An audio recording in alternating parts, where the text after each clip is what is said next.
البدع والأهواء، أهل البدع العقائدية وأهل البدع السياسية. نقول بيننا وبينكم السلف، بيننا وبينكم الكتب، كان فيقول البدع بيننا وبينكم. Bismillahirrahmanirrahim. Kita masuk ke muka surat 57. Dari apa? Al-hukmu ala syekh far'un an tasawwuri. Qala fadilatu Syekh Muhammad Aman Al-Jami rahimahullah. Yang kedua, wa hunaka nususun tatahaddatsu wa tahussu ala ifradillahi ta'ala bil ibadah. Di sana ada nas-nas yang berbicara dan mendorong atau apa ya? Menggalakkan agar kita mentauhidkan Allah di dalam peribadatan. Cukup menyembah Allah saja. Jangan seperti para ahli kalam, seperti Husain bin Mansur Al-Hallaj menyuruh anaknya untuk sujud kepada dia. Hakikatnya berarti apa? Menyembah banyak nanti. Tatkala anaknya mengatakan bagaimana bersujud pada selain Allah, dia mengatakan ilahun fil ardi wa ilahun fis sama. Cari takwil dalam Quran. Ilah ada yang di langit, ada yang di bumi. Ini takwil. Padahal maksudnya adalah Allah disembah oleh zat yang di langit dan zat-zat yang ada di bumi. Dia makhluk di langit, makhluk di bumi. Dia sendiri ada di langit. Itu yang betul. Kaman farada bi khalqil ibadi wa jami'il makhluqat. Sebagaimana Allah menyendiri di dalam penciptaan para hamba dan penciptaan seluruh makhluk. Sebagaimana Allah satu-satunya Tuhan, kalau istilah orang awam, satu-satunya Tuhan pencipta, mestinya dia juga lah satu-satunya yang disembah. Jangan malah menyembah yang lain-lain kita ini. Qul inna sholati wa nusuki wa mahyaya wa mamati lillahi rabbil alamin la syarikalah. Katakanlah wahai Rasulullah. Rasul aja disuruh demikian, apalagi yang lain. Sesungguhnya sholatku, peribadatanku, nusuk, ini adalah mutlaqul ibadah. Makna nusuk yang kedua, manasikul hajj. Makna nusuk yang ketiga adalah apa? Yaitu adzabah, penyembelihan. Demikian pula kehidupanku dan kematianku, masdar mimi ini ya, yaitu hayati wa mauti. Lillahi rabbil alamin, hanyalah untuk Allah rabbul alamin, la syarikalah, tiada sekutu baginya. Baik. Kenapa dikaitkan dengan rabbil alamin? Karena memang rububiyah menuntut adanya apa itu? Tauhidullah fil uluhiyah. Wa laqad ba'atsna fi kulli ummati rasula an ibudullaha wajtanibut taghut. Dan demi kebesaran kami, lamnya adalah waqi'atun li jawabi qasamin mahdhuf. Qadnya adalah litahqiq. Benar-benar kami telah mengutuskan pada setiap umat itu seorang rasul. Rasul ini mufrad, tetapi dia adalah lil jenis rasul. Mungkin ada dua seperti yang dikirimkan kepada Fir'aun, mungkin tiga seperti yang dikirimkan kepada penduduk Antiokhia. Hanya antafsiriyah, yaitu mereka semua mengatakan ubudullah, sembahlah Allah, wajtanibut taghut. Ini terhapus ini ya, pemotongannya tak tepat dari mungkin sekretarinya. Baik. Menunjukkan apa? Ibadah hanya kepada Allah dan jauhilah taghut, segala sesuatu yang disikapi berlebihan di dalam peribadatan, di dalam pengikutan dan di dalam ketaatan. Wa ma khalaqatul jinna wal insa illa liya'budun. Dan tidaklah aku ciptakan jin dan manusia kecuali agar mereka menyembahku semata. Asalnya ada ya, ya'buduni. Ya-nya terhapus dan masih ada alamat kasroh di bawah. Menunjukkan intinya adalah peribadatan. Inti diciptakan untuk ibadah, bukan sekedar mengakui Allah sebagai pencipta, tapi agar kita menyembah Dia. Wa ghairu dzalik, tergantung kita mengira apa ghairu. Wa ghairu dzalika, ini juga dzalikanya terulang ya. Mintilkan nususil katsirah, dan nas-nas yang lain yang banyak. Allati ta'muru bi ibadatillahi wahdah, yang memerintahkan untuk menyembah Allah semata. Bahkan apa? Anak-anak banyak yang sudah hafal surat Al-Bayyinah, wa ma umiru illa liya'budullaha mukhlishina lahuddin, dan seterusnya itu. Padahal mereka tidak diperintahkan kecuali agar mereka menyembah Allah dalam keadaan mengikhlaskan agama hanya untuk Dia. La syarikalah, satu-satunya tiada sekutu untuknya. Li'anna syirka dzulmun azim, karena kesyirikan adalah kezaliman yang besar. Bahkan apa? Paling besar. Saking besarnya sampai-sampai tidak mampu dihindarkan sehingga didatangkan dengan pola nakirah. Wa yusamma hadzal nau'u tauhidul ibadah. Jenis ini dinamakan sebagai tauhidul ibadah. Jadi memang mau tidak mau bagi orang yang mempelajari Al-Quran dan mempelajari hadis, mereka wajib mengakui bahwasanya tauhid ada 3 memang. Ada tauhidul ibadah dan dalilnya jauh lebih banyak daripada tauhid-tauhid yang lain. Dan tauhid yang lain mewajibkan dan membawa konsekuensi untuk mentauhidkan Allah dalam ibadah. Makanya tauhidul uluhiyah ini memang wajib ada secara doruri.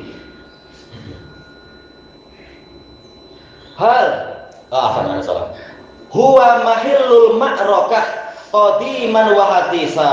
Dan tauhid uluhiyah inilah tempat peperangan sejak dahulu dan sekarang. Iya, peperangan sejak zaman Nabi Nuh sampai yang Nabi Muhammad. Intinya masalah apa? Masalah penyembahan kepada selain Allah diingkari oleh para nabi dan rasul. Bukan intinya pada politik atau ekonomi atau tauhid rububiyah, bukan. Tapi intinya pada tauhidul uluhiyah.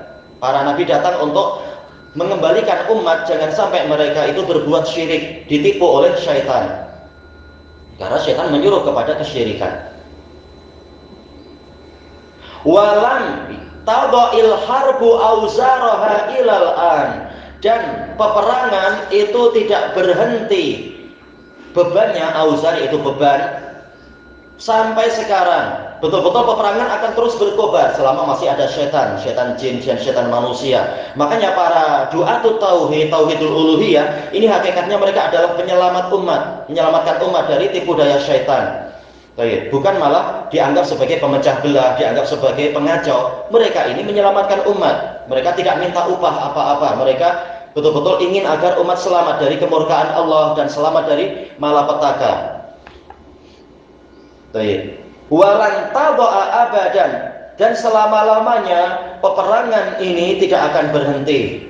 Iya, kalau musuh saja tidak berhenti, bagaimana tentara Allah malah berhenti? Maka dakwah akan terus dilancarkan semampu mungkin.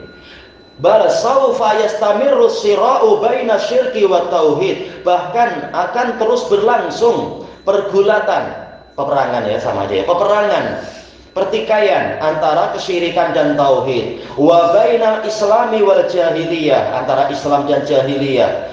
Bi jami'i suwariha, dengan seluruh bentuk-bentuknya. Hatta yarisallahul arda wa man 'alaiha, sehingga Allah mewarisi bumi dan apa saja dan siapapun yang ada di atasnya. Baik. Makanya Nabi Isa nanti turun membantu Imam Mahdi untuk apa? Untuk diantaranya adalah menghancurkan salib-salib. Karena memang salib-salib itu termasuk yang disembah selain Allah. Mereka menyembah salib, naudzubillah. Jadi memang peperangan antara tauhid dengan syirik itu sampai hari kiamat. Wa tilka sunnatullahi allati la tataghayyar. Itu adalah tradisi Allah yang tidak akan berubah. Wa hiya haqiqatun yajhaluha aw yatajahaluha katsirun minad du'a. Dan ini adalah hakikat yang tidak diketahui atau pura-pura tidak diketahui oleh kebanyakan para dai, para pendakwah. Justru sibuk dengan politik, sibuk dengan ekonomi, sibuk dengan sekedar apa? Mengembalikan tauhid pada tauhid rububiyah seperti jamaah tabligh. Inti dari la ilaha illallah kata mereka adalah yaitu membersihkan jiwa dari kotoran-kotoran dan menetapkan bahwasanya Allah adalah pencipta. Ujung-ujungnya malah ke situ lagi, tauhid rububiyah. Baik, sebagaimana tauhid yang didefinisikan oleh para ahli kalam, yaitu apa? La ilaha illallah adalah la mukhtari'a illallah. Tidak ada yang mencipta, tidak ada kreator kecuali Allah. Ujung-ujungnya tauhid rububiyah lagi. Lama belajar ilmu kalam, ujung-ujungnya kembali kepada tauhidnya yang telah diketahui ahli jahiliyah, yaitu tauhid rububiyah.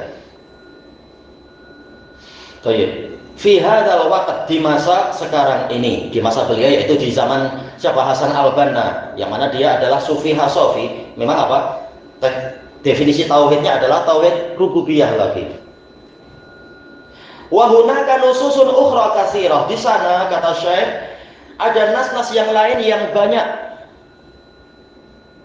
Tatahaddatsu wa tukhbir, berbicara dan mengkhabarkan bi anna Allah Ta'ala sami'un basir, bahwasanya Allah Ta'ala maha mendengar, maha melihat, alimun halim, maha mengetahui, maha penyabar, azizun hakim, maha perkasa, maha penuh hikmah, lahu yadani mabsutatan, dia memiliki dua tangan yang terbentang. Ya, Allah bukan hanya mengkabarkan dia punya 7 sifat, bahkan kabar dia banyak sekali. Lalu kenapa kita berani menapis Allah boleh ini, Allah tak boleh itu? Padahal semuanya datang dari Allah. Sebagaimana yang itu jangan ditakwil, yang ini juga mestinya jangan ditakwil. Khalaqa Adama biyadihi, Allah menciptakan Adam dengan tangannya. Wa annahu ma'a khawwasi ibadihi ma'iyatan khassah, dia mengkabarkan bahwasannya dia menyertai para hambanya yang khusus dengan kebersamaan khusus, yaitu apa? Ma'iyatun nusrah wa ta'yid wa ma'iyatu al-hidayati wa makna-makna yang lain. Mungkin apa? Makna nusrah yang makna ma'iyah yang lain apa? Selain pertolongan, bantuan, bimbingan, dukungan, juga penyelamatan.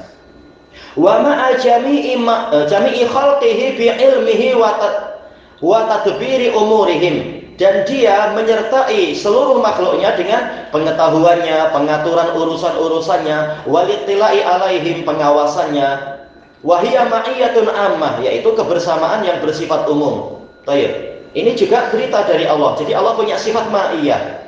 Makanya sifat Allah bukan hanya 7 atau 20, atau kalau istilah orang Indonesia apa, mu'taqad 50, mu'taqad 50 katanya. Yaitu apa? Ada sifat wajib, sifat muhal, dan sifat jaiz untuk Allah. Ada sifat wajib, sifat muhal, dan sifat jaiz untuk Rasul. Dihitung semuanya katanya ada 50. Tak, bahkan apa? Beribu-ribu sifat itu. Sifat Rasul pun beribu-ribu, kata para ulama. Maka kenapa si pemberi sifat malah hanya dibatasi 7? Ini tentunya tidak adil. Kata beliau di sini, wa ghairi dzalika minan nususil lati qad awradna ba'daha fi ma taqaddam, dan nas-nas yang selain itu yang telah kami sebutkan sebagiannya di dalam pembahasan terdahulu, ya, telah kita lewati kemarin-kemarin itu ya. Baik. Fa yajibu isbatu hadhihi sifat kama ja'at, maka wajib kita menetapkan sifat-sifat ini sebagaimana ketibaannya. Wal imanu bi anna Allah huwal muttasifu biha wahdah, dan wajib kita mengimani bahwa asalnya Allah lah yang memiliki sifat tadi sendirian. Sama-sama punya sifat ilmu, tapi ilmu kita itu diawali dengan kejahilan, diselang-selingi dengan kelupaan, dan diakhiri dengan apa? Ya, jadi nyanyok mungkin, jadi hilang lagi ilmunya. Sementara Allah punya sifat ilmu dengan ilmu yang mutlak, tanpa batas awal, tanpa batas akhir, dan tanpa diselang-selingi dengan kelupaan. Jadi lain ilmu Allah dengan ilmu kita. Makanya Allah bersendiri dengan sifat-sifat tadi, yaitu dengan apa? Kesempurnaan sifat tadi. Wala yusyarikuhu ghairuhu fi haqa'iqiha, tidak berkongsi, yaitu apa? Tidak berserikat dengan yang lainnya di dalam hakikatnya. Ilahuna wallahu a'lam.